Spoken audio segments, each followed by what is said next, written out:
ٹھیک. تو اس مہینے کی یاد رکھیے 2 سے 3 فضائل ایک طرح سے دیکھے جاتے ہیں. پہلی فضیلت یہ ہے کہ یہ حج کے مہینوں میں سے ایک مہینہ ہے. مطلب یہ مہینے سے لوگ حج کے لیے آنا شروع ہو جاتے تھے. شوال، ذوالقعدہ، ذوالقعدہ اور ذوالحجہ، یہ 3 مہینے تھا. اس مہینے سے لوگ آ جاتے تھے، اس کے بعد عمرہ وغیرہ کرتے تھے، پھر حج کا انتظار کرتے ہوئے رکے رہتے تھے. یاد سمجھ رہا بات؟ تو لہٰذا اس کی پہلی فضیلت ہے حج کے 3 مہینوں میں سے ایک مہینہ ہے. اور حج کی نیت سے کوئی انسان نکلنا چاہے تو شوال میں بھی نکل سکتا ہے. حج تمتع ہوگا، مطلب ایک حج کا پہلے عمرہ کر کے پھر حلال ہو جاتا ہے آدمی، حلال ہونے کے بعد انتظار کرتا ہے حج کا. ٹھیک ہے. تو لہٰذا یہ ان مہینوں میں سے جو حج کے مہینوں کے اندر کاؤنٹ ہوتا ہے کہ اس نیت سے انسان اس مہینے سے حج کے لیے نکلتا تھا، اور اہل عرب اسی طرح یہ کام کیا کرتے تھے. پہلا. دوسری اس کی فضیلت یاد رکھیے کیا ہے، جو میں نے کہا رمضان سے لگ کے آنے کی وجہ سے ہم بھول جاتے ہیں. یہ مہینے کی پہلی تاریخ کو عید آتی ہے، اس کو کہتے ہیں عید الفطر. لیکن رمضان کی وجہ سے ہم کبھی بھی اس کو شوال کا حصہ کاؤنٹ نہیں کرتے اور رمضان سے لگا دیتے اس کو. جبکہ عید الفطر جو ہوتی ہے رمضان میں نہیں آتی ہے، رمضان گزرنے کے بعد پہلی شوال کو آتی ہے. تو اس مہینے کی دوسری فضیلت اس کے اندر ایک عید ہے شوال، جس کو ہم کہیں گے عید الفطر ہے اس کے اندر. اور تیسری فضیلت اس مہینے کی ہے کہ اللہ کے رسول صلی اللہ علیہ وسلم نے اس مہینے میں 6 روزے رکھنے کا کہا. چاہے تو ایک ساتھ رکھے، چاہے تو الگ الگ رکھے. الگ الگ سے مطلب پہلی تو نہیں ہوگا عید ہے، دوسری کو ایک رکھ لیا، 8ویں کو ایک رکھ لیا، 15ویں کو ایک رکھ لیا، 16ویں، جیسا آپ کی سہولت ہو. پورے مہینے میں 6 یا ایک ساتھ لگاتار 6، جیسا بھی 2 کر کے 3 کر کے پورے ایک ساتھ 6، ایک الگ الگ جو بھی کرنا آپ کرے. تو فائدہ کیا ہوگا؟ ایسا ہوگا گویا آپ نے سارے سال کے روزے رکھے، یا پورے دن کی یا پورے وقت کے، مطلب پورے سال کے آپ نے روزے رکھے، ایسا آپ کو ثواب ملیں گے. تو یاد رکھیے یہ حج کے مہینوں میں سے ایک مہینہ ہے. عید الفطر اس کی پہلی تاریخ کو آتی ہے. 6 مہینے کا نبی اکرم صلی اللہ علیہ وسلم نے روزہ رکھنے کا کہا. اب شوال جو ہے یاد رکھیے اس کے تعلق سے جو بات ہم کو ملتی ہے، اس کی وجہ تسمیہ وہ یہ ہے کہ شوال جو ہے یہ شوالا جو لفظ آتا ہے عربی کا، اس سے معنی ہے جس کا معنی ہوتا ہے بلند کرنا. اور بلند کرنے سے مراد یہ ہے کہ اس مہینے میں اونٹنیاں جو ہے اپنی دم کو بلند اونچا کرتی تھی. اللہ عالم کیا وجہ ہے؟ یہ میٹنگ سیزن ہوتا تھا اونٹنیوں کا، اونٹوں کا، اس وجہ سے اونچی کرتی تھی، یا کہ موسم کی سختی اور گرمی کی وجہ سے کرتی تھی. لیکن اونٹنیاں اپنے دموں کو اوپر کرتی تھی، اونچا کرتی تھی. شوالا مطلب شوالا سے آتا ہے کہ اونٹنیاں اس میں دم کو اپنے اونچا کرتی ہے، اس وجہ سے اس کو شوال کہا جاتا ہے. اونچا کرنے کے معنی میں بہرحال آتا ہے. وہ کیوں کرتی تھی وہ جانور اس طرح، واللہ عالم. میٹنگ سیزن مطلب ان کے ملنے کا سیزن ہوتا تھا، یہ کیا ہے واللہ عالم. بہرحال لیکن اس وجہ سے یہ کہا جاتا ہے. عید الفطر جو اس کی پہلی تاریخ کو آتی ہے اس کو فطر اس لیے کہا جاتا ہے کہ فطر کا معنی ہوتا ہے جو ہے کھانے کے، یا جس کو کہیں گے اس کا معنی ہوتا ہے کہ روزے کو توڑ دینے کی. افطار اسی سے لفظ آتا ہے، اور جو ہے فطور یا فطر جو ہے وہ کھانے کو، مطلب اس کو کہیں گے ایک بریک فاسٹ ٹائپ کوئی چیز کو لے لینے کو، یا کنٹینیو روزے کو توڑ دینے کو. تو چونکہ 30 دن رمضان کی یا 29 دن رمضان کے ہم روزہ رکھتے ہیں یاد رکھیے، اور اس کے بعد روزے کو ختم کر دیتے، چھوڑ دیتے ہیں، اسی لیے اس کو فطر کہا جاتا ہے. اور اسی فطر سے فطرہ لفظ بھی آتا ہے کہ جو اس دن صدقہ دیا جاتا ہے، زکوٰۃ الفطر. عید الفطر کے وجہ سے، اور فطر کہتے ہیں روزے کو چھوڑنا، روزے کو توڑنا، روزے کو ختم کرنا یا افطار کر لینا. یاد رکھیے اس معنی میں اس کو آتا تھا. 30 دن روزے رکھنے کے بعد افطار کر لیا انسان نے، آج روزہ نہیں رکھا ہے. ٹھیک ہے، یہ اس کا معنی یاد ہے. ٹھیک. اور ظاہر سی بات ہے اس دن مسلمان جو ہے اللہ کی بارگاہ میں عید الفطر جو اس کی پہلی تاریخ ہے، اللہ کی بارگاہ میں شکر ادا کرتے ہیں، اللہ کی بڑائی اور تسبیحات بیان کرتے ہیں. جیسا کہ ہم جانتے ہیں صحابہ آتے اور جاتے عیدگاہ کو تسبیح پڑھتے ہیں نا، اور ایک راستے سے جاتے ایک راستے سے جاتے، اور تسبیح بلند آواز میں پڑھتے تھے. صحابہ کو بھی دیکھا گیا کہ عیدگاہ جاتے اور آتے تو بلند آواز میں بہرحال یہ کام کیا کرتے تھے. ٹھیک ہے، تو یہ چیز ہوگی. اب یاد رکھیے اس مہینے کے تعلق سے یہ 3 باتیں ہوگی جو اس کی فضائل میں. اور تیسرا ہے روزہ، اور روزے کی فضیلت یہ کہ جیسا اس نے سال بھر روزہ رکھا ایسی اس کی مثال ہے. اور کیوں نہ ہو، اللہ رب العزت کسی نیکی کو جب انسان ایک کرتا ہے اس کو 10 گنا اس کا اجر دیتا ہے. اور اسی کے اعتبار سے لیا ہے تو 30 روزے رمضان کے، 6 روزے یہ آپ 6 اور 30 کو جمع کر لیجئے، وہ ہو گئے 36، اور 36 کو ضرب دیجئے 10 سے تو ہو گیا 360. تو گویا نیکی کو اللہ 10 گنا بڑھا دیتا ہے، تو 36 روزوں کے بدلے آپ کو 360 مطلب سارے سال کی گویا روزے کا اجر ملتا ہے. ویسے نماز کا معاملہ ہے، پہلے نبی اکرم صلی اللہ علیہ وسلم کو نماز 50 وقت کی دی گئی تھی، اس کے بعد کم کر کے 5 کر دی گئی. لیکن ایک ندا اور آواز لگائی گئی کہ اے محمد صلی اللہ علیہ وسلم نماز پڑھنے والوں کو 5 وقت اجر تو 50 کا ہی ملے گا. تو اللہ 10 ٹائمز اجروں کو بڑھا دیتا ہے. ٹھیک ہے، چلیے آگے بڑھتے ہیں. اب اس مہینے کے اندر کچھ بدعتیں بھی پائی جاتی ہیں، اور وہ بالکل مہینے کا اسٹارٹ ہوتے ہی ہو جاتی ہے. وہ یہ ہے کہ شوال کی جو پہلی رات آتی ہے، جو عید کی رات ہوتی ہے، جس کو ہم جانے چاند رات بولتے ہیں. لوگوں کا یہ عقیدہ ہے کہ یہ چاند رات لیلۃ الجائزہ ہے اور اس میں وہ اعمال کرتے ہیں، مطلب رات بھر جاگ کے عبادت کرتے ہیں لیلۃ الجائزہ کے نام سے. لیلۃ الجائزہ کے نام سے کوئی رات ثابت نہیں ہے. جتنی روایتیں لیلۃ الجائزہ یا اس رات کی جاگ کر عبادت کرنے کی آتی ہے، تمام کی تمام روایتیں موضوع ہے. موضوع مطلب من گھڑت، کبھی کبھار موضوع کے علاوہ بے بنیاد، اس کی کوئی سند ہی نہیں ہوتی، سر نہ پیر، کہاں سے کس کو ملی کچھ نہیں پتا، لیکن مشہور ہے. سمجھے آپ؟ تو لیلۃ الجائزہ جو اس رات منائی جاتی ہے، جو کہ شوال کی پہلی رات ہے، اسے شوال میں لگ رہا ہوں میں بدعت کو، یہ ایک بدعت ہے، اس کا کوئی وجود نہیں ہے. جب بھی یہ بات کہی جاتی ہے لوگ پل پڑتے ہیں، لڑنے کے لیے دوڑ پڑتے ہیں، کسی کا گریبان پکڑنے کو بھی جو شرماتے نہیں ہیں. لیکن میرے بھائیوں، معاملہ عبادات کا ہے اور عبادات بغیر دلیل کے نہیں ہوتی. لہذا چونکہ نبی اکرم صلی اللہ علیہ وسلم اور اصحاب رسول سے عید الفطر کی رات جاگنا، چاند رات جاگنا، لیلۃ الجائزہ بولنا کچھ بھی ثابت نہیں ہے. لہذا آپ عام طور سے جاگتے جاگی کیجیے، عبادت منع نہیں ہے، لیکن لیلۃ الجائزہ جیسی کچھ اس رات نہیں.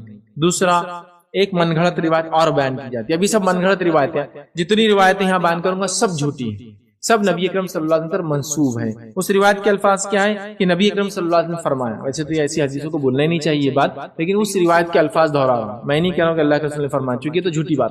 ٹھیک، اس روایت کے الفاظ کیا؟ نبی اکرم صلی اللہ علیہ وسلم نے فرمایا عید الفطر کی رات 100 رکعت نفل نماز ادا کرو. کتنے رکعت؟ 100 رکعت. اور اتنی ڈینجر ہے وہ 100 رکعت بھی، ابھی میں سنا رہا ہوں، ابھی حدیث پڑھا نہیں میں نے پوری، ابھی پڑھ رہا میں حدیث. سنیے، 100 رکعت نفل نماز ادا کرو، ہر رکعت میں سورہ فاتحہ 1 دفعہ پڑھو اور سورہ اخلاص 10 دفعہ پڑھو. مطلب 100 انٹو سورہ فاتحہ 10 دفعہ پڑھنا، 1000 ٹائم سورہ اخلاص پڑھنا ہے. سورہ فاتحہ 100 ٹائمز ہو گیا، سورہ اخلاص 1000 ٹائم ہو گیا. ایک بار کبھی کوشش کر کے دیکھیے رات بھر میں ہوتا ہے کیسے. ٹھیک ہے، سورہ اخلاص 10 مرتبہ پڑھے اور رکوع اور سجدے میں یہ پڑھے سبحان اللہ والحمد للہ ولا الہ الا اللہ واللہ اکبر، یہ پڑھے 10 بار پڑھے. پہلے تسبیح اور ہوتی ہے سب 3 5، لیکن اس میں 10 ایون ہے. دوبارہ 10 بار پڑھے اور نماز سے فارغ ہونے کے بعد 100 مرتبہ یہ پڑھے کہ استغفار کرے، پھر سجدہ کرے اور سجدے میں یہ پڑھے. وہ بہت لمبی دعا ہے، میں پڑھنا بھی نہیں چاہتا آپ کے سامنے. ٹھیک، پھر اتنی لمبی دعا، مطلب ہر رکعت کی میں یہ کیا ہو رہا، سورہ فاتحہ 10 بار، سورہ اخلاص، رکوع میں الگ تسبیح ایڈ 10 بار ایڈ، اور سبحان ربی الاعلی اور سبحان ربی العظیم کے علاوہ 10 مرتبہ وہ ایڈ کرے. اس کے بعد جب سلام ہو جائے تو پھر جو ہے 100 بار استغفار کرے. ہر 2 رکعت کا یہ سب کرنا ہے. کیسے ایسی کتنی رکعتیں پڑھے؟ 100 رکعتیں. ماشاءاللہ. تو پوری رات تو ایسی گزر جاتی، اس کو نہ فجر ملتی جلدی، نہ اس کو عید ملتی پھر. سمجھ رہا؟ لیکن یہ من گھڑت بات ہے، ابھی ختم نہیں روایت بہت لمبی ہے، بس وقت بھی نہیں ہے، 2 پیج کی میں پڑھنا بھی نہیں چاہ رہا. پھر اس میں یہ کرے، پھر کچھ رکعتوں کے بیچ میں فلاں سورت کی فلاں آیتیں پڑھے، پھر کچھ رکعت کے اندر جو یہ نمبر کی وہ نمبر کی ہے اس میں فلاں پڑھے، پھر یہ پڑھے، پھر وہ پڑھے، پھر وہ پڑھے. اتنا کچھ ہے کہ اتنے عمل تو رمضان میں بھی نبی اکرم صلی اللہ علیہ وسلم نے کبھی صحیح حدیث میں نہیں بتایا، اتنے بتا دیے گئے. لہٰذا وہ لیلۃ الجائزہ اس لیے منا رہا. یہ روایت جھوٹی ہے، میں نے رکھی ہے. تفصیلات لکھ رہا ہوں کہ میں نہیں چاہ رہا ہوں الفاظ وغیرہ میں دہراؤں. آئیے آگے دوسری کی روایت پیش کی جاتی ہے. دوسری روایت کیا ہے؟ سلمان فارسی رضی اللہ عنہ کہتے ہیں، یہ بھی لیکن جھوٹی روایت ہے، کہ نبی اکرم صلی اللہ علیہ وسلم نے فرمایا جس نے عید الفطر کے دن کی نماز پڑھنے کے بعد 4 رکعت نفل پڑھی. اب عید کی نماز کے بعد 4 رکعت نفل ادا کی اور اس کی پہلی رکعت میں سورہ فاتحہ، سورہ اعلیٰ پڑھی اور دوسری رکعت میں والشمس والضحیٰ پڑھی. ٹھیک ہے، اور تیسری رکعت میں سورہ ضحیٰ پڑھی، پھر چوتھی رکعت میں قل اللہ احد پڑھی، تو گویا اس نے اللہ تعالیٰ کی طرف سے انبیاء پر نازل ہونے والی تمام کتابیں پڑھ لی. پوری کتابیں جو نازل ہوئی تھی سب کی تلاوت کا اس کو اجر اور ثواب مل جائے گا. کسی اس میں 4 کے لفظ ہیں، کسی اس میں 8 رکعت کے، کسی میں 12، کوئی بھی ثابت نہیں ہے. عبداللہ ابن عباس رضی اللہ عنہ کی واضح روایت ہے کہ عید سے پہلے اور عید کے بعد کوئی نفل نماز نہیں ہے. یہ بیان کیا. تیسری بات بیان کی آتی ہے عید الفطر کی نماز کے بعد 12 رکعت نفلی نماز پڑھنا سنت ہے، اور عید الاضحیٰ کی نماز کے بعد 6 رکعت نفلی پڑھنا سنت ہے. یہ روایت بھی صحیح یاد رکھ کے موضوع ہے. اسی طرح ایک اور روایت بیان کی جاتی ہے جو آدمی 4 راتیں بیدار رہا، 4 راتوں کو جاگا، اس نے بیدار رہا اور اس میں عبادت کی، اس کے لیے جنت واجب ہو جاتی ہے. وہ کون کون سی ہے؟ ترویہ کی رات، عرفہ کی رات مطلب 8 ذی الحجہ کی رات، 9 ذی الحجہ کی رات، ٹھیک ہے، ترویہ کی رات، عرفہ کی رات، قربانی کی رات مطلب 10 ذی الحجہ، قربانی کی رات مطلب 7۔ اردو اور اس کا بڑا مسئلہ ہے ہمارے پاس چونکہ وہ کاؤنٹ دن الگ کرتے ہیں اور رات کو بعد میں کرتے ہیں، لیکن آپ میں سمجھ رہے ہیں رمضان جیسا شروع ہوتا ہے تو پہلے تراویح ہوتی ہے پھر رمضان آتا ہے، لیکن ہم کو پتا ہے اس دن کی رات جو ہوتی ہے وہ دوسرے دن کی ہوتی ہے، مطلب رات پہلے آتی ہے اور دن بعد میں آتا ہے، ٹھیک ہے۔ 8 کی اور 9 اور 10 میں ڈیٹ کے اعتبار سے بول رہا تو رات اس نے جاگا، ٹھیک ہے، اس نے جاگا، اور اس کے بعد جو ہے عید الفطر کی رات جاگا تو اس کو جنت واجب جہنم حرام، موضوع روایت یہ بھی ثابت نہیں ہے، ٹھیک۔ اسی طرح 5ویں ایک اور بات بیان کی جاتی ہے وہ یہ کہ جس نے عید الفطر کے دن روزہ رکھا، موضوع ہے اب چونکہ روزہ ہی رکھا دے رہے ہیں، عید الفطر کے دن روزہ رکھا گویا اس نے سارے زمانے کے روزے رکھے، اور امام ابن جوزی نے اس کو اپنی موضوعات میں نقل کیا، کیونکہ ہم صحیح روایت جانتے ہیں کہ نبی اکرم صلی اللہ علیہ وسلم نے 2 دن روزہ رکھنے سے منع کیا، عید الفطر اور عید الاضحیٰ، اور ان ٹوٹالٹی 5 دن روزہ رکھنا منع ہے، عید الفطر 1 شوال، عید الاضحیٰ 10 ذی الحجہ، ٹھیک ہے، اس کے بعد ایام تشریق مطلب 11 ذی الحجہ، 12 ذی الحجہ اور 13 ذی الحجہ، تو مطلب 10 11 12 اور 13 ذی الحجہ میں روزے رکھنا منع ہے، اور عید الفطر 1 شوال کا روزہ منع ہے، ویسے 5 روزے سال میں ہم کو منع ہے، یاد رکھیں، چونکہ ایام تشریق کھانے پینے کے دن ہوتے ہیں، ٹھیک ہے، جو کہ عید کے بعد 3 دن ہوتے ہیں، 1 شوال کا جو ہے یہ روزے ہمیں منع ہے، تو بہرحال یہ تو سیدھے حدیث، لیکن وہاں عید کے دن میں روزہ رکھا دیا انہوں نے، ٹھیک ہے، اور یہ بات عام ہے ہمارے پاس کہ لوگ 1 شوال کو روزہ رکھتے ہیں، اس سے کیا بولتے ہیں معلوم آپ کو؟ ننھا روزہ، ہاں، وہ کب کھلتا ہے معلوم آپ کو؟ وہ عید کی نماز کو جانے سے پہلے کھجور کھا کے کھولتے ہیں، اور فجر کے بعد بولتے کچھ نہیں کھانا، آپ سب رات میں ایسا کچھ بھی نہیں کھائے، جاگے ہوئے، ویسے تو اپنے بازار میں رہتے اپنے نوجوان آج کل رات بھر جاگے ہوئے، صبح فجر کی نماز کے بعد کچھ نہیں کھانا بولتے، فجر سے لے کر عید کی نماز کو جانے سے پہلے جو کھجور آپ کھاتے تو بولتے اب یہ چھوٹا روزہ ہے، تو اس دن کا روزہ ہے، کوئی روزہ اس دن نہیں، چھوٹا بھی نہیں، موٹا بھی نہیں، بڑا بھی نہیں، ٹھیک ہے۔ اسی طرح اس مہینے کی ایک اور بدعت، وہ بدعت کیا مانو آپ کو؟ ہمارے پاس وہ ہے 6 روزے رکھے جاتے ہیں، مطلب 2 شوال، 3 شوال، 4 شوال، 5 شوال، 6 شوال اور 7 شوال کا روزہ، اور 7 شوال کے 8 شوال کو عید منائی جاتی ہے۔ ان 6 روزوں کو اردو میں بولتے ہیں شرفوزے روزے، اور وہ جو عید منائی جاتی ہے اس کو کہتے ہیں شرفوزی عید۔ ایک اور عید لا لی، کوئی شرفوزی عید نہیں ہے، نہیں بولے یہ 6 روزوں کی عید رہتی، پھر اس دن بھی کیا ہوتا معلوم آپ کو؟ صبح صبح شرفاں بناتے، سیویاں بناتے، جو بھی بہرحال الگ الگ ٹریڈیشنز ہیں، اور بولتے آج عید ہے۔ کوئی عید شرفوزی نہیں ہے، روزے ہے وہ شوال کے 6، وہ کوئی ضروری نہیں ایک کے بعد ایک آئے، کبھی بھی آپ رکھ سکتے ہیں، 2 سے شروع کیجئے، مت کیجئے، کبھی پورے مہینے میں 6 رکھنا، تو اس کے روزے رکھے جاتے ہیں بالکل۔ اور اسی اعتبار سے میں نے دیکھا رمضان میں جو نماز کا ٹائم رہتا بہت ساری مسجدوں میں فجر کا، وہ پورا 1 شوال کو وہی ٹائم رکھتے عید کے دن، 2 شوال، 3 شوال، 4 5 6 7 شوال، 8 شوال تک وہی ٹائم رکھتے ہو، 9 شوال سے ٹائم چینج کرتے فجر کا، مطلب وہ آخری وقت میں لے چلے جاتے، چونکہ بولے وہ روزے کو روز اٹھے نا لوگ، مطلب 2 کو روزہ رکھنا، 3 کو روزہ رکھنا، 4 5 6 7، تو وہ لوگ جلدی رکھتے فجر کو، اور 8 تک چونکہ اس دن عید بھی منانا ہے نا ان کو، اور پھر 9 سے نارمل ہو جاتی ہے فجر، ایسا، ٹھیک ہے۔ وہ فجر کا ٹائم میں صرف بتانے کے لیے کر رہا تھا، فجر تو اول وقت ہوئی تو اچھی بات ہے، صرف رمضان اور شوال کے 5-6 دن نہیں، پورا سالوں اچھی بات ہے، بٹ بہرحال یہ خاص اس کا ذہن میں رکھتے لوگ سہولت دیتے روزدار کو جلدی سے ہو جائے، اور کبھی کبھار کام کے اندر بھی لوگ سہولت دیتے کہ لوگ 6 روزے رکھ رہے، اس کے بعد یہ نفل چیزیں یاد رکھیے، لوگ اپنی سہولت سے اپنے اعتبار سے کسی بوجھ نہ بنتے ہوئے رکھے، زیادہ فائدے میں۔ تو بہرحال یہ کام ہے جو بدعت کے ان ماہ میں اس مہینے میں کیے جاتے ہیں۔ تو فضیلت کے اعتبار 3 ہی ہیں، ایک یا حج کے مہینوں میں سے ایک مہینہ ہے، دوسری اس کے اندر جو ہے عید الفطر آتی ہے، اور تیسری یاد ہے کہ اس میں 6 روزے رکھنا ہے، اور یہ 6 روزوں کی فضیلت یہ ہے کہ رمضان اور عید جب مل جاتے ہیں دونوں، سال بھر کے روزوں کا اجر انسان کو ملتا ہے۔ یہی باتیں اس مہینے کے تعلق سے آتی ہیں۔ شوال کے تعلق سے ایک پوائنٹ اور رہ گیا تھا، وہ کلیئر کرتا ہوں۔ شوال کے تعلق سے ایک پوائنٹ جو اہل عرب میں مشہور تھا، جو آج بھی ہے، اس کو ذرا کلیئرفیکیشن کی ضرورت ہے، وہ یہ ہے کہ نبی اکرم صلی اللہ علیہ وسلم کے زمانے میں اہل عرب شوال کے مہینے کو منحوس مہینہ مانتے تھے، اور شوال میں شادی نہیں کرتے، شوال کے مہینے کیا مانتے تھے؟ منحوس مانتے تھے، اور اسی ٹریڈیشن کو توڑنے کے لیے ماں عائشہ کی ایک روایت ہے، وہ کیا فرماتی، سنی حدیث کے الفاظ اس طرح سے، ماں عائشہ فرماتی ہے رسول اللہ صلی اللہ علیہ وسلم کا میرے ساتھ نکاح شوال میں ہوا تھا، نبی اکرم صلی اللہ علیہ وسلم کا نکاح ماں عائشہ کے ساتھ شوال میں ہوا تھا، شوال کے مہینے میں ہوا، اور آپ کے ساتھ میری رخصتی بھی اسی مہینے میں ہوئی، نکاح بھی شوال میں ہوا، رخصتی بھی شوال میں ہوئی۔ پھر آپ فرماتی ہیں بس رسول اللہ صلی اللہ علیہ وسلم کی بیویوں میں سے کون سی بیوی ہے فرماتی کون سی بیوی ہے جو رسول اللہ صلی اللہ علیہ وسلم کے نزدیک مجھ سے زیادہ عزیز ہو، مجھ سے زیادہ محبوب ہو؟ کون سی بیوی بتاؤ؟ ٹھیک، اب اچھا، اور پھر وہ فرماتی ہے حضرت عائشہ رضی اللہ عنہا مستحب قرار دیتی تھی کہ شوال میں نکاح ہو اور شوال میں وداعی کی، مستحب، چونکہ وہ فرماتی تھی اللہ کے رسول نے مجھ سے شادی کی تو اپنے خاندان کی لڑکیوں کی شادی اور وداعی کہتی تھی کب کرو؟ شوال۔ یہ کیوں کرتی تھی پہلے آپ سن لیجیے، وہ اس رسم کو توڑنے کہتی تھی کہ جو اہل عرب میں دور جہالت میں ہوتا تھا کہ شوال کا مہینہ منحوس ہے، تو وہ کہہ رہی ہے اگر شوال منحوس ہے تو نبی نے مجھ سے شادی شوال میں کی، وداعی کی شوال میں کی، اور شوال میں شادی اور وداعی کی ہونے کے بعد میں سب سے چہیتی بیوی ہوں۔ بتاؤ شوال کا اثر میرے پہ کیوں نہیں ہوا؟ اگر شوال منحوس تھا تو میں چہیتی بیوی نہیں ہونا چاہیے تھا، ہماری میرج سکسیسفل نہیں ہونا چاہیے تھا، ہے نا؟ تو بتاؤ میں سب سے محبوب، میری شادی شوال، میری وداعی کی شوال، اور میں سب سے محبوب۔ سوچو تم لوگ، غور کرو، مطلب وہ رسم کو توڑنے کے لیے وہ یہ کام کرتی تھی، اور اپنے خاندان کی عورتوں کو یہ حکم دیتی تھی، مستحب سمجھتی تھی کہ شوال میں شادی کرو اور شوال میں وداعی۔ سمجھ گیا بات؟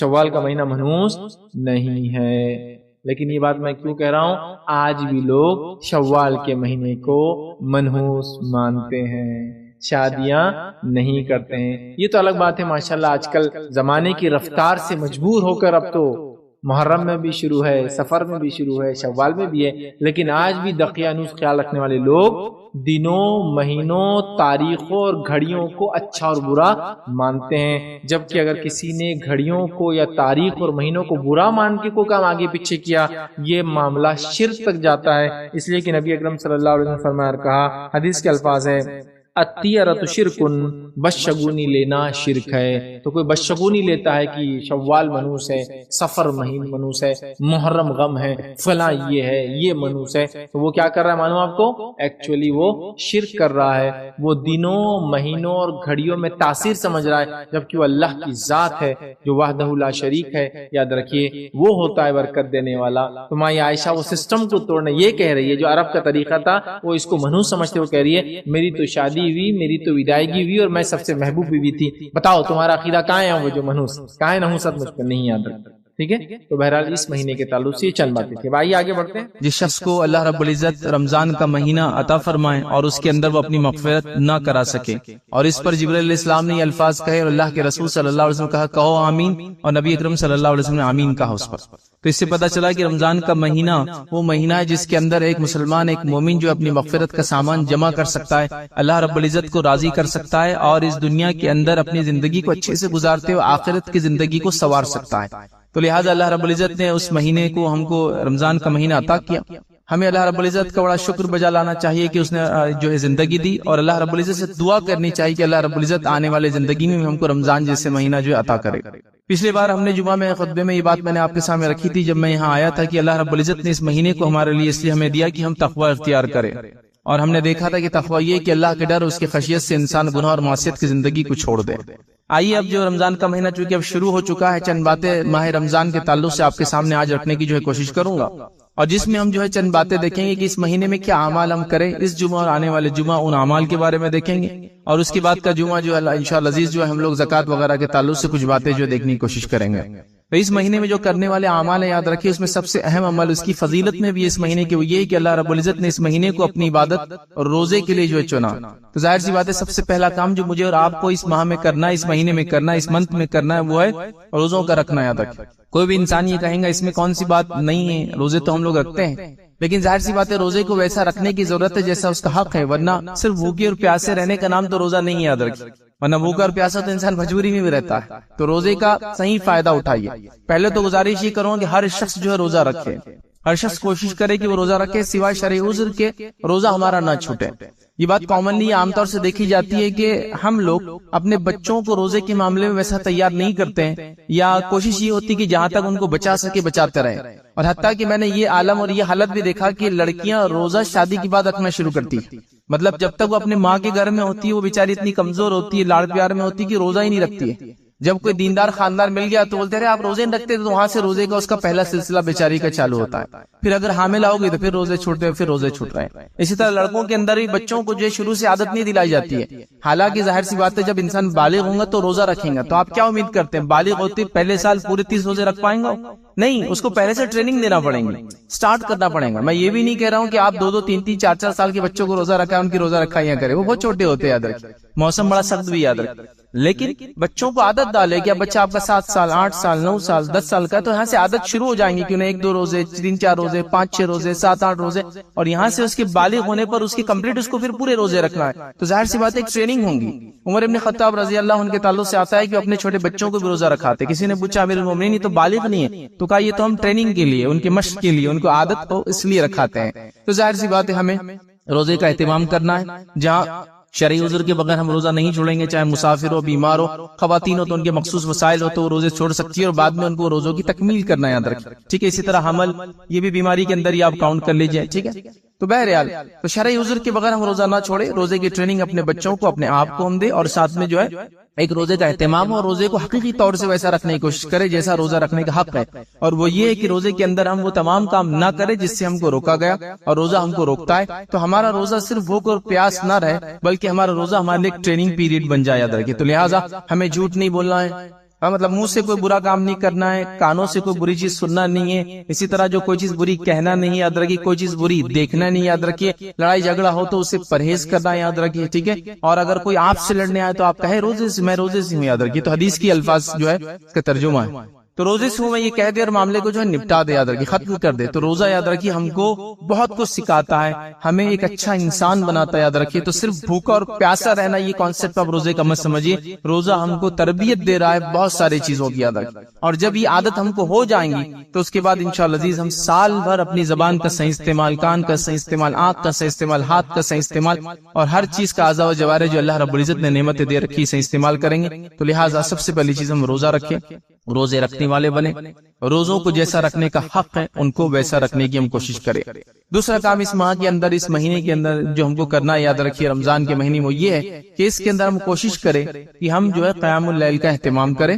اس کو چاہے آپ تراویح کہیں یا آپ تہجد کہیں یا رات میں کسی حصے میں آپ نماز پڑھیں. رات کی نماز کا اہتمام عشاء کے بعد سے لے کر فجر کے پہلے تک، ٹھیک ہے، مطلب سحر کے آخری وقت تک ہم کچھ نہ کچھ قیام کریں. رات میں اللہ رب العزت کے حضور کھڑے رہے اور قرآن کی تلاوت کریں. یہ بڑا اہم عمل ہے، یاد رکھیے. نبی اکرم صلی اللہ علیہ وسلم نے حدیث میں فرمایا کہ جس نے رمضان کے مہینے میں قیام کیا اس نیت سے، ایمان کے ساتھ، اور اس نیت سے کہ اللہ رب العزت اس کا مجھے اجر دے گا، اللہ رب العزت اس کے پچھلے سارے گناہ معاف کر دیتا ہے. ایک روایت میں الفاظ ہے جس نے جو ہے شب قدر میں قیام کیا ایمان کے ساتھ اور اس نیت سے کہ اللہ اس کے پچھلے گناہ جو اس کا اجر دیں گا، تو اللہ رب العزت اس کے پچھلے گناہ اس کی وجہ سے معاف کر دیتا ہے. تو لہٰذا ہم کوشش کریں رمضان کے مہینے میں قیام کریں، یا اس کو دوسرے الفاظ میں کو نفل نماز میں اضافہ کرے. اور نفل اعمال میں سب سے افضل عمل تہجد کی نماز یاد رکھے. تو لہٰذا نفل نمازوں میں اضافہ کرے، یاد رکھے. ویسے رمضان کے اندر ہوتا ہی ہے، ہونا چاہیے کیا الگ چیز، ہوتا یہ ہے کہ ہم میں سے بہت سارے لوگ، اللہ رحم کرے، میں کسی کے تعلق سے بدگمانی نہیں کرتا ہوں، ہم میں سے بہت سے لوگ فرض نماز کا اہتمام شروع کرتے ہیں. اب یہ بات ہو رہی قیام کی، یہ بات ہو رہی نفل نمازوں کی، اور ہم فرائض کا اہتمام اس میں شروع کرتے ہیں. یہ دیکھا جاتا ہے بہت سارے لوگ نماز میں ایسی کوتاہی کرتے ہیں جس کی کوئی انتہا نہیں، اور یہی چھوڑے بیٹھے رہتے ہیں. تو ان کے لیے تو بہرحال یہ مہینہ فرض نمازوں کے ٹریننگ کا مہینہ ہو جائے گا. لیکن یہاں مقصد یہ تھا کہ اس مہینے میں تو ہم سال بھر تو فرض نماز پڑھتے ہی اب اضافہ کریں. تو ظاہر سی بات ہے ہم قیام مطلب راتوں کی نماز میں اضافہ کرے، نوافل میں اضافہ کرے، اور خاص طور سے قیام کرے، چونکہ اس کا اجر یقیناً اللہ کے رسول صلی اللہ علیہ وسلم نے فرمایا کہ پچھلے گناہ معاف کرنے والی چیز ہے. تو لہٰذا ہم سچے دل سے اللہ رب العزت کی خاطر قیام کرے. یاد رکھیں راتوں کی نماز کا اہتمام عشاء کی نماز کے بعد سے لے کر فجر کی نماز کے پہلے یا سحر کا جو آخری وقت ہوتا ہے تب تک ہم کوشش کریں کہ نماز قائم کرے. آپ 2 رکعت پڑھ سکتے ہیں، آپ چاہے تو 4 رکعت پڑھے، آپ 6 رکعت پڑھے، 8 رکعت پڑھے. نبی اکرم صلی اللہ علیہ وسلم کی سنت ہے کہ آپ رات میں، یاد رکھیے رمضان یا غیر رمضان، 11 رکعتیں پڑھتے تو 8 رکعت یہ بھی اور 3 رکعت وتر ہوا کرتی تھی. یاد رکھیں تو لہٰذا ہم اس نماز کا اہتمام کریں. جو لوگ جلدی پڑھ لیتے ہیں عشاء کے بعد، کسی وجہ سے جاگ نہیں سکتے، تو تراویح کے نام سے پڑھتے ہیں، تو کوئی مسئلہ نہیں. آپ جیسے ہو قیام کرنے کی رمضان میں خاص طور سے کوشش کریں، اور اپنے نفس کو پھر عادی بنا لے کہ میں بعد رمضان بھی نمازوں کا اہتمام کروں گا، بعد رمضان بھی کروں گا. وہ لوگ جو رمضان کے اندر فرض کے عادی ہوئے ہیں، ہوتا ہے کبھی کی شروعات ہم نے رمضان سے سٹارٹ لی تو پھر کوشش کرے کہ وہ رمضان کے بعد بھی آنے والے رمضان تک اس سے اہتمام کرے، پھر اگلا رمضان آئے تو موقع پر نوافل میں اضافہ کرے، پھر کوشش کرے کہ اس کے بعد آنے والے رمضان تک اس کا میں عادی ہو جاؤں، اور پھر اپنے لائف کے اندر ایسے ایک کے بعد ایک اچھے اعمال اور نوافل کو انٹروڈیوس کرتے جائے، اپنے آپ کو اس کا عادی بناتے جائے۔ تو دوسرا اہم کام جو اس مہینے میں ہم کو کرنا ہے، یاد رکھیے، وہ کام ہے، یاد رکھیے، قیام کا اہتمام کرنا، اور الحمدللہ تقریباً ہر مسجد میں اس کا اہتمام ہوتا ہے، اور آج کل الحمدللہ بہت ساری مساجد میں جو خواتین کی بھی جو رات کی نماز کا تراویح وغیرہ کا اہتمام ہوتا ہے، تو کوشش کریں ہم جو اس نماز کو پڑھیں، اور اللہ سے اس امید کے ساتھ کہ اللہ رب العزت اس کا بہترین بدلہ ہمیں دیں گا، اللہ رب العزت انشاءاللہ اس کے ذریعے ہمارے پچھلے گناہ معاف کریں گا۔ لیکن یہاں ایک بات اور واضح کر دوں کہ اللہ رب العزت جب تک نوافل کا ہم کو اجر یا ثواب نہیں ملتا تب تک کہ فرض کا اہتمام ہم نہ کریں۔ حدیث کے اندر الفاظ ہے کہ اللہ رب العزت کو جو عبادت سب سے زیادہ پسند ہے وہ ہے جو اس نے ہم پر فرض قرار دیا ہے، پھر اس کے بعد بندہ جب نفل پڑھتا ہے تو اللہ تعالیٰ اس کا ہاتھ بن جاتا ہے جس سے وہ کام کرتا ہے، جس سے اس کی آنکھ بن جاتی ہے جس سے وہ دیکھتا ہے۔ معنی یہ کہ ہر کام اللہ کے لیے کرتا ہے، دیکھتا بھی تو وہی چیز دیکھتا ہے جو حلال ہے، اور کام وہی کرتا ہے جو چیز حلال ہے، جو چیز صحیح ہے۔ تو لہٰذا پہلے فرض، اس کے بعد یہ تمام چیزیں۔ اور علماء کے کئی فتاوے موجود ہیں، وہ یہ ہے کہ جو انسان توحید پر نہ ہو اور نماز قائم کرنا نہ ہو تو اس کے دیگر اعمال اللہ رب العزت قبول نہیں کرتا، یاد رکھیں۔ تو توحید اور نماز کے بعد ہی پھر روزہ، زکوٰۃ، حج اور دیگر اعمال قبول ہوتے، یاد رکھیں۔ تو لہٰذا ہم کوشش کریں کہ ہم جو ہے نفل کا اس مہینے میں خاص طور سے اہتمام اور قیام اللیل کا اہتمام کریں۔ آئیے اسی کے ساتھ ساتھ اس مہینے کے اندر جس چیز کا ہم خاص اہتمام کریں گے وہ ہے قرآن کی تلاوت، اس لیے کہ اللہ رب العزت نے قرآن میں فرمایا شہر رمضان الذی انزل فیہ القرآن، رمضان وہ مہینہ تھا جس میں قرآن نازل ہوا، تو اس مہینے کا تعلق قرآن سے بڑا گہرا ہے، اسی لیے علماء کہتے ہیں کہ شہر رمضان شہر القرآن، رمضان کا مہینہ حقیقت میں قرآن کا مہینہ ہے۔ تو ہم کیا کریں، اس مہینے میں تلاوت کریں۔ نبی اکرم صلی اللہ علیہ وسلم کا یہ معمول تھا کہ آپ پر رمضان آنے تک جتنا قرآن نازل ہوتا آپ جبرائیل علیہ السلام کو پڑھ کر سنایا کرتے۔ اس سے کچھ علماء نے لکھا کہ رمضان میں قرآن ختم کرنا یہ سنت ہے، یاد رکھیں، ٹھیک ہے، آپ صلی اللہ علیہ وسلم پڑھ کر سنایا کرتے تھے۔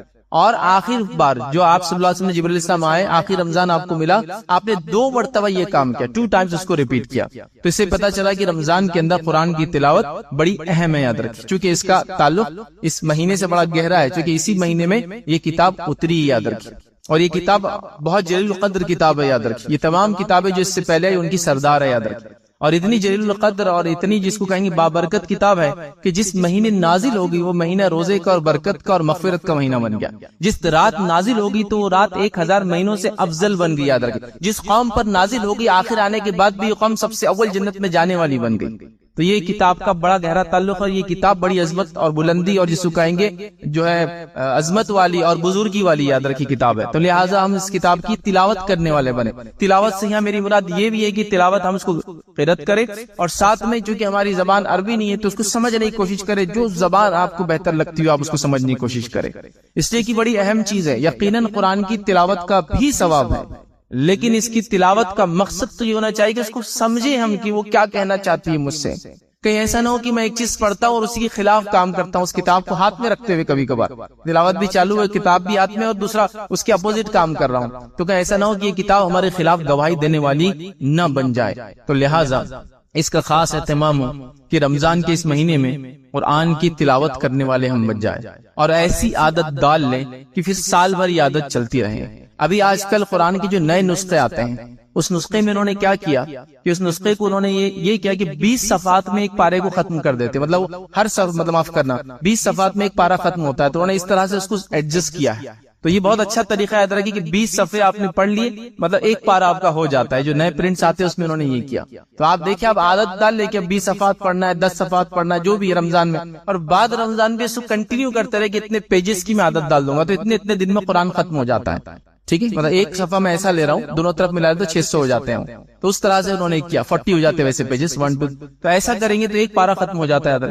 تو لہٰذا آپ قرآن لے لیں، بہت آسانی سے آپ اس کو ڈیلی روٹین بنا سکتے کہ اتنے پیجز پڑھ لوں گا تو اتنے دن میں ایک پارا آسانی سے ختم ہو جائیں گا، ٹھیک ہے۔ تو لہٰذا اس کا اہتمام کریں، رمضان میں کوشش کریں کہ قرآن ختم ہو، چاہے آپ اس کو نماز کی شکل میں کریں، چاہے آپ اس کو تلاوت کی شکل میں کریں، کوشش کرے کہ قرآن کو ہم ختم کریں اور عادت ڈالے اپنی نفس کو کہ بعد رمضان اس پہ کنٹینیو ہم پڑھتے رہیں، اور پھر اس کی بھی عادت ڈالے کہ پھر سمجھنے کا کوئی تھوڑا بہت معمول سسٹم ہم شروع کریں کہ اس کو ہم ریڈ بھی کریں کہ وہ کیا چاہتا ہے، جو ترجمہ آپ کو بہتر لگتا ہو، جو ترجمہ آپ جس زبان میں جانتے ہو جو اویلیبل ہو اس کو آپ پڑھنا شروع کر دیں، تاکہ اللہ کی کتاب ہمیں کیا کہتی ہے اس سے ہمارا ایک گہرا تعلق اور رشتہ بن جائے۔ ورنہ یاد رکھیے یہ وہ کتاب ہے جو ہمارے خلاف روز قیامت گواہی دینے والی کہ اس امت نے جو ہے، اور نبی اکرم صلی اللہ علیہ وسلم بھی اس کی گواہی دینے والے کہ اس امت نے اس قرآن کو پیچھے ڈال دیا، چھوڑ دیا اس، تو لہٰذا ہم اس کو تھامنے والے بن جائیں، اور جب ہم اس کو تھام لیں گے یاد رکھیں تو پھر ہم کو دنیا میں کسی کو منانے کی ضرورت نہیں ہوگی۔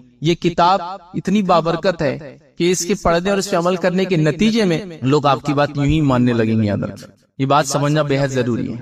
کسی نے مجھ سے ایک بار سوال کیا تھا کہ ہم کیسے یہ چیز کو بتائے اقوام عالم کو اور تمام لوگوں کو کہ ہم ایک زندہ قوم ہیں، تو میں نے ان سے جواب دیا تھا کہ ہم جس تعداد میں عموماً جتنی آبادی ہماری ہوتی ہے، تو اگر عید کی نماز لے لے تو عید کی نماز میں ایک بڑی آبادی مسلمانوں کی نماز پڑھتی ہے، لیکن وہ بھی 100% نہیں ہوتی کسی بھی حال میں۔ یاد رکھیں کسی بھی حال میں ایک ایک وارڈ کو آپ کاؤنٹ کر لیں تو 4-4 ہزار کی ووٹنگ ہوتی ہے، اس کے اندر ووٹ ہوتا ہے، لیکن بچے اس میں نہیں ہوتے ہیں، باہر سے آئے ہوئے لوگ نہیں ہوتے ہیں نا، 18 سال سے نیچے کے لوگ نہیں ہوتے ہیں، تو ایٹ لیسٹ اس کی آبادی 7 سے 8 ہزار ہوتی ہے، اور مسجد ایک محلے میں 1 سے 2 ہے، کیپیسٹی 300 سے 400 کی ہے، تو گویا ایک محلے میں تو 20 مسجد ہوں گی تو پورنے والی نہیں 400 کی، جو کہ آبادی آپ کی 8000 ہے۔ چلیے اس میں سے عورتوں کو نماز مسجد میں نہیں پڑھ رہی آگے، تو 4000 تو آنا چاہیے مساجد کے اندر، تو وہ بھی نہیں آتی، تو عیدین میں بھی لوگ پورے نماز نہیں پڑھتے ہیں۔ یاد رکھیں تو میں نے کہا کہ جب عیدین میں جیسی نماز ہوتی ہے نا ویسی نماز فجر کی ہونے لگیں گی، مطلب ساری امت نماز پڑھنے لگ جائیں گی، پھر ہم کو لوگوں کو گواہی یا اس کا ثبوت نہیں دینا پڑیں گے کہ قوم جاگ رہی ہے، قوم کو اپنی باتیں لوگوں کے سامنے کھڑے رہ کے منانا نہیں پڑیں گی، اپنی زندگی اور موت کے تعلق سے لوگوں سے احتجاج کر کے اپنے حق لینا نہیں پڑیں گے، ان کو حق دیے جائیں گے۔ اور یہ ہوا 2%، 4%، 6% اور 10% کی مسلم آبادیوں نے بڑے بڑے ممالک پر 100 سالوں تک حکومت، یہ ان کی طاقت کا نتیجہ نہیں تھا کبھی بھی، یہ قرآن سے اور دین سے لگاؤ کا اثر اور نتیجہ تھا، یہ اس کا امپیکٹ تھا۔ یاد رکھیں ورنہ آپ ایسا گنیں گے ادھر 2 لوگ کھڑے اور ادھر 58 لوگ کھڑے تو رسی کھینچیں گے تو کون جیتیں گے؟ کوئی بھی کہیں گا 58 لوگ، لیکن وہ جو برکت تھی، وہ جو مقام اللہ نے دیا تھا، وہ جو دبدبہ دیا تھا، وہ عزت جیتی، جو شرف دیا تھا، وہ اپنی کتاب کے نتیجے میں تھا، اس دین کے نتیجے میں تھا۔ تو بہرحال ہم قرآن کو پڑھنے والے بن جائیں۔ چوتھا کام جو اس مہینے کے اندر ہم کریں گے یاد رکھیے، اور اس میں اضافہ کریں گے، اگر کرتے ہیں تو اس تمام کام کرتے ہیں تو اور اضافہ کیجیے، اذکار کا اہتمام، اذکار یا وظائف کوشش کرے سب سے پہلے کہ جو وظائف اور اذکار کرتے ثابت شدہ ہو، ثابت شدہ ہے تو پھر کثرت سے کرنے کی کوشش کریں۔ چھوٹے چھوٹے اذکار وغیرہ تو آپ جانتے ہیں، نماز کے بعد کی دعائیں اور اذکار، بہت سارے مساجد میں چارٹ وغیرہ ہوتے ہیں، آپ کو یاد بھی ہوں گے، سونے سے پہلے اذکار کرتے ہیں، سونے اٹھنے کے بعد بہت ساری چیزیں یاد رکھیں، تو کوشش کریں کہ رمضان کے مہینے میں اس کی عادت ڈال لیں۔ اور یہ اذکار جب ہم ذکر کرتے اللہ کا کیا فائدہ دیتے ہیں، آپ صرف اس پر غور کیجئے کہ ہم لوگ رمضان میں ایسا کیا کرتے ہیں جس کے نتیجے میں ایمان بلند نظر آتا ہے روزے کے علاوہ، وہ ہے تلاوت کا زیادہ سننا، زبان کو اللہ کے ذکر میں تر رکھنا، اس کے نتیجے میں ایمان خود بخود بلند ہو جاتا ہے ہمارا۔ دیکھیں آپ بولتے نا رمضان میں ایمان چارج ہوگا، کیسے چارج ہوا؟ کیا چیز زیادہ کی اپنے عام دنوں سے بتائیے؟ آپ نے قرآن کو زیادہ سنا، اللہ کا سب سے افضل ذکر، اس کے علاوہ آپ اپنے آپ کو ذکر میں مشغول رکھتے ہیں، نتیجتاً ایمان چارج ہو جاتا ہے، انسان کی جس کو کہتے ہیں وہ بلند ہو جاتا ہے۔ تو یہی چیز یاد رکھیں، اذکار کا اہتمام کریں، اور اتنا کرے اس مہینے میں کہ اپنے آپ کو عادی بنا لے، یوز ٹو ہو جائے کہ غیر رمضان بھی وہ اذکار ہمارے جس کو کہیں گے ایک روٹین ہو جائے، معمول ہو جائے زندگی کا، کہ ہم ذکر کرنے والے، بار بار اس چیز کو دہرانے والے، چھوٹے سے لے کر بڑے تک تمام اذکار وہ کرنے والے بن جائے، جن کو دعائیں بھی آپ عام زبان میں کہہ سکتے ہیں۔ تو بہرحال یہ بڑی اہم چیز ہے۔ قرآن کی تلاوت تو بہرحال میں نے الگ سے لے لی، اس لیے سب سے افضل ذکر وہی ہے، لیکن اس کے بارے میں نہیں کر رہا، لیکن دیگر اس کے علاوہ جتنے وظائف اور اذکار ہے جو ثابت شدہ ہے، میں گزارش کروں گا اس کا ہم جو رمضان میں اہتمام کرتے ہیں، نہیں کرتے تو کرے، اور اس کو کنٹینیوسلی بعد رمضان لے کر چلنے کی ایک اپنا روٹین یا اپنا معمول بنا لے کہ ہم اس کو ہمیشہ انشاءاللہ عزیز جو ہے کرتے رہیں گے۔ اسی طرح اس مہینے کے اندر جو اعمال کرنا ہے، اور اس میں ایک بڑی فضیلت والا عمل ہے، وہ یہ کرنا ہے ہم کو کہ اس میں شب قدر آتی ہے، اور اس شب قدر کو ہم کو جاگنا ہے، رب العزت کی عبادت کرنا ہے۔ اور نبی اکرم صلی اللہ علیہ وسلم نے ابن ماجہ کی ایک روایت ہے، اس میں انس بن مالک رضی اللہ عنہ فرماتے ہیں رمضان میں اللہ کے رسول صلی اللہ علیہ وسلم نے صحابہ کو جمع کیا اور کہا کہ دیکھو تم پر ایک مہینہ آ رہا ہے، ٹھیک ہے، اور اس میں ایک ایسی رات آنے والی ہے جو 1000 مہینوں سے افضل ہے، جس نے اس رات کو پا لیا اس نے تمام خیر کو پا لیا، اور ایک بد نصیب یا بے نصیب سے یہ رات چھین لی جاتی ہے، اور اس مہینے سرکش جن اور شیاطین قید کر دیے جاتے ہیں، اور بھی الفاظ بہرحال۔ تو یہاں جو ہے نبی اکرم صلی اللہ علیہ وسلم خود بتا رہے ہیں کہ یہ رات بڑی افضل ہے، اور صحابہ کو پہلے سے اہتمام کرنے کا حکم دے رہے ہیں کہ دیکھو رمضان آ رہا ہے، ایک رات آنے والی ہے جو 1000 مہینے سے افضل ہے۔ اللہ رب العزت نے قرآن میں بھی یہ بات سورہ نمبر 97 سورہ قدر میں کہی، اِنَّا أَنزَلْنَاهُ فِي لَيْلَةِ الْقَدْرِ، کہ ہم نے قرآن کو لیلۃ القدر میں نازل کیا، وَمَا أَدْرَاكَ مَا لَيْلَةُ الْقَدْرِ، وہ کیا چیز ہے جو تمہیں سمجھائے لیلۃ القدر کیا ہے؟ لیلۃ القدر خیر من الف شہر، لیلۃ القدر 1000 مہینوں سے افضل ہے۔ تو یہ 1000 منتھ سے افضل یاد رکھیے یہ رات ہے۔ اس تعلق سے سورہ کے نزول کے تعلق سے کچھ تفسیر میں جو روایتیں آتی وہ یہ ہے کہ صحابہ کو کبھی پتا چلا ایک راہب کا واقعہ، جس راہب نے 80 سال تک اللہ رب العزت کے لیے عبادت کی، 80 سال تک مغفرت طلب کی اللہ سے، اور 80 سال تک فلاں کچھ ایک عمل کیا۔ تو صحابہ نے کہا یہ تو ان کی زندگیاں اتنی لمبی لمبی تھی بول کر یہ 80 سال یہ کام کرتا چلا جا، اب ہماری زندگی اتنی چھوٹی کیسے کرے؟ تب یہ رات جو ہے صحابہ کو عطا کی گئی۔ 1000 مہینوں سے افضل مطلب یہ 83 سال سے زیادہ ہو جاتے ہیں، تو 80 ایئرس مل گئے ایک ٹائم۔ تو گویا یہ رات بڑی افضل ہے۔ نبی اکرم صلی اللہ علیہ وسلم اس رات کو مناتے اور اس رات کو تلاش کرتے، یاد رکھیے، اس کو ڈھونڈتے کہ 1000 مہینوں سے کی افضل رات ہے، یاد رکھیے، اس کو تلاش کیا جاتا۔ تو ہمارے لیے یہ بڑا اہم ہے کہ ہم بھی جو اس رات کو تلاش کریں، لیکن ہمارے پاس ایک عجیب معاملہ ہے، وہ یہ ہے کہ یہ رات اگر کوئی مناتے بھی ہے تو صرف بچے مناتے ہیں یا ینگ جنریشن مناتی ہے، چونکہ بڑے لوگ تو الحمدللہ اتنے عمل کر چکے ہوتے ہیں اپنے زندگی میں کہ اب ان کو یہ رات کی ضرورت ہی نہیں ہوتی ہے۔ کبھی کبھار نتیجہ بچے بھی سیکھتے نہیں ہے کہ کرنا کیا ہے، جاگنا ہے، سمجھ میں آ جاتا ہے۔ اور پھر شب قدر تو ابھی ایک ٹرینڈ اور فیشن والی رات بن گئی ہے جس میں شاپنگ ہوتی ہے، یہ بڑا مسئلہ ہوگا۔ پھر اگر جاگ بھی رہی نوجوان نسل تو شاپنگ کے اس سے ہو رہی، چونکہ آخری عشرہ آ رہا ہے، شب قدر اس میں آ رہی ہے، لیکن آخری عشرہ تو پیک عشرہ ہے شاپنگ کا۔ تو ظاہر سی بات ہے یہ رات جنرلی لوگ خرید و فروخت میں گزار رہے ہیں، مالدار لوگ مالس میں جا کے گزارے اور سحر وہاں ہو رہی ہے، اوسط لوگ عام بازاروں میں گزارے رات ہو رہی ہے، غریب جو کچھ نہیں خریدا گلیوں میں نکڑوں میں جھانک کر گزار رہا ہے۔ لیکن وہ رات تک کرنا کیا ہے؟ وہ رات کس لیے دی گئی؟ اس لیے دی گئی کہ صرف ہم آنکھوں کو کھلا رکھے، جیسا روزے کا معنی سے بھوکا رہے اور رات میں جاگنے کے من آنکھوں کو کھلا رکھے۔ یہ تو کوئی بھی کر لیتا ہے، یہ تو وہ لوگ جو نشہ اور شراب پیتے وہ لوگ بھی رات بھر جاگتے ہیں، برے لوگ بھی اپنی مجلسوں کو رات بھر جماتے اور جاگتے ہیں۔ کیا کرنا تھا اس رات میں؟ اس رات میں سب سے پہلے تو جو فرض نمازیں آ رہی ہے آپ کو، ایک مغرب آتی ہے اور عشاء آتی ہے، اس کا اہتمام کیجیے۔ اس کے علاوہ نوافل کا اہتمام کیجیے، قیام اللیل کا اہتمام کیجیے، صدقات اور خیرات کا اہتمام کیجیے، صلہ رحمی کا اہتمام کیجیے، اللہ رب العزت خاص طور سے مغفرت کی دعائیں کیجیے، ذکر و اذکار جو ثابت اور ایک خاص دعا جو اس رات میں ثابت ہے اس دعا کا اہتمام کیجیے۔ اس کے علاوہ یاد رکھیے جو کچھ کر سکتے ہیں اس رات میں جو نیکی ہو، یاد رکھیے وہ کرنے کی ہم کوشش کریں۔ تلاوت قرآن کیجیے، یاد رکھیے، لیکن نماز قرآن اس کا زیادہ اہتمام، اور صدقات کا بھی اہتمام کیجیے۔ تو یہ سب کام کرنا ہے، اور یہ اتنا عام عمل ہے کہ ہر کوئی کر سکتا ہے، یہاں تک کہ خاتون جو روزہ نہیں رکھ رہی، نماز نہیں پڑھ رہی، وہ بھی اس رات کو منائیں گی۔ کیسے منائیں گی؟ باقی سب عمل کر کے تو دعا کرے، توبہ کرے، استغفار کرے، ذکر کرے۔ اس کے علاوہ جو ہے اپنے لیے، اپنے گھر والوں کے لیے مغفرت کی دعا کیجیے، بہت ساری چیزیں وہ بھی کر سکتی، مطلب صدقات کرے، خیرات کرے، صرف نماز اور روزہ اور تلاوت قرآن چھوڑ دے تو ساری چیزیں وہ بھی کر سکتی۔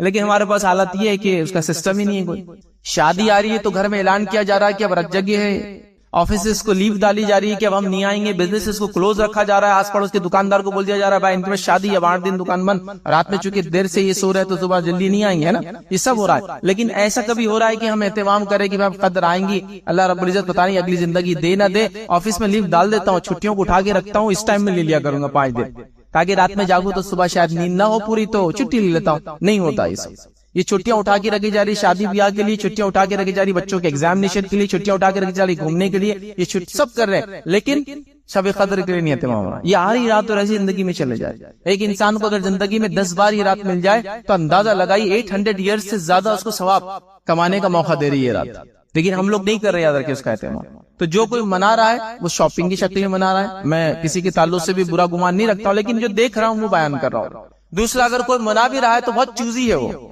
چوزی اس سینس میں کہ اس نے ایک رات کو پرٹیکولرلی پکڑ لیا اور کہا یہی شب قدر ہے، مطلب اس کو پتا چل گیا کہ شب قدر ہے، اور وہ رات کون سی ہے؟ ہند پاک میں، بر صغیر میں تو لوگوں نے بالکل طے کر رکھا ہے کہ بس 27 کی رات تھی ہمارے لیے تو شب قدر ہے، باقی ساری دنیا اس کو پورا تلاش کرتے رہے، ہم کو تو مل چکی ہے یہ۔ نبی اکرم صلی اللہ علیہ وسلم کو یہ رات بتائی گئی، اس کی تاریخ بتائی گئی، آپ نکلے صحابہ کو تاریخ بتانے کے لیے، اور 2 لوگوں میں جھگڑا ہو گیا۔ جب وہ جھگڑے کو نپٹایا گیا اس کے بعد اللہ کے رسول نے فرمایا مجھے شب قدر کی تاریخ بتا دی گئی تھی، لیکن یہ جو جھگڑا ہو گیا اس میں بھلا دی گئی۔ اس سے پتہ چلتا ہے جھگڑا کرنا بہت خطرناک چیز. اس سے لاتعداد سائیکولوجیکل، فزیکل اور ریلیجیس لاسز ہوتے ہیں. یاد رکھیے معلوم، جھگڑا، فتنہ، فساد، لڑائی بلا دی گئی. آپ نے کہا مجھ سے بلا دی. اسے پورے سال میں تلاش کرو. پھر فرمایا پورے رمضان میں تلاش کرو. پھر آخر وقت میں اللہ کے رسول صلی اللہ علیہ وسلم کا جو عمل تھا جو آپ نے بیان کیا، وہ کہا کہ آخری عشرے کی طاق راتوں میں تلاش کرو. لیکن خود نبی اکرم صلی اللہ علیہ وسلم کا معمول یہ تھا کہ آپ پورا آخری عشرہ اس کو تلاش کرتے. آپ اعتکاف میں بیٹھ جاتے، رات میں عبادت کرو، قدر ہو سکتی ہے آج. تو لہٰذا کوشش کرے آخری عشرہ. آخری عشرہ نہیں ہو سکتا تو پرٹیکولرلی 5 نائٹس تو آپ کو بتائے، 21ویں رات، 23ویں رات، 25ویں رات، 27ویں رات اور 29ویں رات. یہ 5 راتوں میں سے کوئی ایک رات شب قدر یاد رکھیے. اس کی علامتیں وغیرہ ہے، لیکن اس کو اب نہ ڈھونڈتے ہوئے، چونکہ ہونے کے بعد پتہ چلتی نا علامتیں منع ہو جائیں گی تب ہوں گا. تو آپ کو اس رات کو عمل کرنا یاد رکھیے، ٹھیک ہے. تو لہٰذا اس کو تلاش کرنا ہے، اس کا اہتمام کرنا ہے، اس کے لیے خاص تیاری کرنا ہے، ٹھیک ہے. اور اس کو کوشش کرنا ہے کہ اللہ کی عبادت میں یہ ساری رات گزرے. یاد رکھیں، یا نہیں ہو سکتا ہے تو جتنی کر سکتے ہیں، کیونکہ ہر آدمی کے پاس سہولت نہیں ہے، ہر آدمی کے پاس روزگار کا ذریعہ نہیں ہے کہ وہ 5 دن دور رہے بزنس سے تو چل جائے. تو جتنا منا سکتے ہو تو یہ کوشش کرے کہ ہم جتنا ہو سکتے ہیں. چلیے میرے لیے اتنا ہے کہ میں رات میں 12 بجے تک مشکل سے جاگ سکتا ہوں، مجھے آفس ہے میں چھوڑ نہیں سکتا ہوں. تو کوشش کرے رات 12 بجے تک جتنی نوافل، تلاوت قرآن، ذکر و اذکار، صدقات اور خیرات جو کر سکتا ہوں، دعا مغفرت کی وغیرہ کرے. پھر اس کے بعد سحر میں اٹھ جائے، فوراً سحر میں تھوڑا سا جلدی اٹھ جائے، تو پھر کچھ نماز سحر میں، پھر کچھ تلاوت سحر میں. اور سحر میں استغفار کرنے کی تو خاص فضیلت آتی ہے. یاد رکھیں، مومنوں کا شیوا اور شار قرآن نے 2 سے 3 مرتبہ دہرایا کہ وہ راتوں کے اندر استغفار کرنے والے ہوتے ہیں، اپنے لیے دعائیں کرتے ہیں مغفرت کی، اپنے گناہوں سے توبہ کرتے ہیں، استغفار کرتے ہیں. تو لہٰذا ہم جو اس رات کو منائیں، اس رات میں جاگیں، اس رات میں خوب سے خوب عبادت کریں. اور یقیناً ہر آدمی اس چیز کی اس کو ضرورت ہے کہ وہ زیادہ زیادہ اجر کمائے. تو یہ شب قدر، یہ رات مجھے اور آپ کو زبردست موقع دینے والی ہے. تو اللہ تعالیٰ کے لیے اس رات کو ذرہ برابر بھی ضائع نہ ہونے دے. خواتین بھی اس کے لیے پلاننگ کرے، اپنے نو نہالوں کو اس کے لیے تیار کرے. اور گھر میں اگر یہ ماحول ہو نا روزے کا، تلاوت قرآن کا، نماز کا، تو آپ دیکھیں گے ینگ جنریشن بغیر سکھائے کہ کچھ چیزیں آپ سے لیتی رہتی ہے، غیر شعوری طور سے وہ سیکھتی رہتی ہے. تو جن گھروں میں اس کا اہتمام ہے، بچے خود بخود وہ کرتے ہیں، وہ ان کا پارٹ ہو جاتا ہے، ان کے اپ برنگنگ جس کو بولتے ہیں، ان کی تربیت کا حصہ بن جاتی ہے وہ سب چیزیں، کہ وہ اسی طرح سے آگے بڑھتے ہیں. اس لیے بولتے ہیں نا بچوں کی اچھی تربیت کرو. تو ہم کو کیا لگتا ہے تھوڑی دیر بیٹھ کر برین اسٹارمنگ کر کے کچھ تو بھی ایک چیز بنا کے دینا ہے. آپ خود عمل کرتے رہے بڑے تو بچوں کی تربیت ہوتی ہے. حتیٰ کہ آپ یہ دیکھیں گے کسی محلے میں اگر محلے کے بڑے لوگ سارے لوگ یہ عمل کرتے ہیں تو بچے خود بخود اس محلے کی شروع کر دیتے ہیں عمل، اس لیے کہ وہ دیکھتے ہیں کہ سب یہ کرتے ہیں بڑے اس محلے کی. تو یہ تمام چیزوں کی ہم کو ضرورت ہے ایک ماحول بنانے کی. تو یہ رات بہرحال ہم پر آتی ہے، اللہ رب العزت نے پھر ایک موقع دیا ہے. اللہ اگر زندگی دے اس رمضان میں تو ضرور اس رات کو پانے کی کوشش کرے، اور اس کو 5 راتیں یاد رکھی، اس میں اس کو تلاش کرنے کی کوشش کرے. اور وہ تمام اعمال جو نبی کریم صلی اللہ علیہ وسلم نے بتائے، یا وہ تمام اعمال صالحہ نیک اعمال جو آپ کر سکتے. کبھی ہوتا ہے انسان بیمار ہے وغیرہ ہے، لیٹا رہتا ہے، بڑے مشکل ہے، تو بہرحال جتنے اعمال ہو سکتا ہے نیکی کرنے کی اس رات میں جو خاص طور سے اہتمام اور جو کوشش کرے.